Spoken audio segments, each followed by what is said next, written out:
Well, let's get back to this to the theme that I launched with this idea that somehow economists and frankly anybody that all of these protesters that are demanding that the economy be reopened, and anybody that's arguing that the economic consequences and unemployment consequences of shutting down a significant portion of our economy is a bad thing. People inevitably respond, well, you don't care about lives? And there's this suggestion that there's a trade-off. Either we can protect life or we can protect the economy.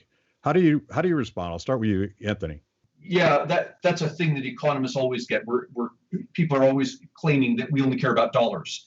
And the fact is, we're talking about trade-offs. And people trade off all the time. The example I give is 5,000 people per year in America die from choking on solid food. Now, we could fix it immediately by passing a law that says all food consumed by humans has to be pureed. And we would save literally 5,000 lives a year. And yet, nobody wants to do that. And why don't we want to do that? Because we recognize there are trade-offs. We're not willing to give up the pleasure of eating nice food that's not mush in exchange for saving that many lives. So once you recognize there are always trade-offs, and we all make them, even people who claim that if it saves just one life, it's worth it. No, we all recognize there are trade-offs. So now with coronavirus, the question is, what is a trade-off? We've saved X number of lives by the shutdown, but we're also going to cost a number of lives in terms of the economic slowdown. We've got increased incidence of depression, of suicide, of domestic violence. In fact, I saw in the news just the other day, calls to the National Suicide Hotline are up 1,000% since the shutdown.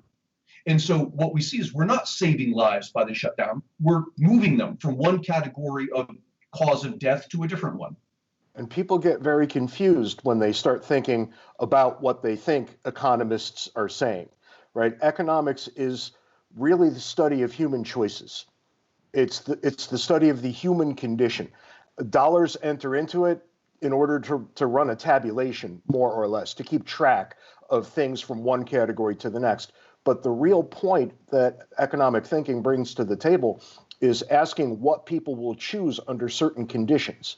And there are always choices, and there are always trade-offs. And anybody who's walking around right now saying, if it saves just one life, is wholly unaware of the trade-offs that are being made. Yeah, Governor Cuomo has said that, and frankly, he's been quite candid about some of the mistakes he's made.